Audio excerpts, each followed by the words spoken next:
Home. We are just a little more than 12 hours away from the biggest Vols game in more than 70 years, and we've been bringing you coverage all morning. And bringing you coverage this morning, our very own Abby Ham out there in Omaha ahead of tonight's game. Abby, what is going through your mind right now? Well, Raya, that I need sleep? No, I'm just kidding. I am so excited to be up early this morning because it is finally the big game, the game we've all been waiting for, coming up in just a matter of hours, as you said. Now, behind me, you see the Ferris wheel. You see the outfield of Charles Schwab Field. And what's cool about this area is it's a whole celebration area. They have games and a Ferris wheel. You can see it's kind of like a carnival, all based around the College World Series. And what's so interesting, I mentioned this earlier, is that the people who live here really aren't rooting for either team. Neither of them really care who wins, but it's the fun and the fanfare that goes on here. What's interesting too about the field is the wind velocity and what that has to do with home runs. Will it be blowing towards home plate and not as many home runs, or will it blow in our advantage? We hope in our advantage tonight for sure. So we caught up with Randy Boyd, the president of the University of Tennessee. He was there with his whole family, having a blast, hoping for a win. It's exciting just to be playing for a championship. We're so proud of these guys. Win or lose, I'm still going to be proud, but we want to win. We need a national championship. It's been too long. Amen, Randy Boyd. I think we're all hoping for that same thing. Everywhere you go in this town, too, you see two colors, orange and what's that other color? Maroon? Brown? I'm not sure.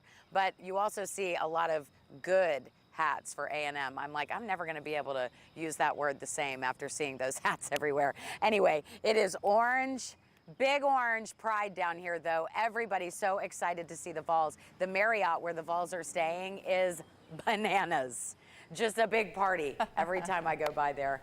Ladies, it is pretty unreal and a great experience, I will say. I bet. All that orange, it looks amazing. Well, you've gotten to take a tour around Omaha. What's been your favorite part? You talked about the zoo. Everyone has talked about the zoo in Omaha.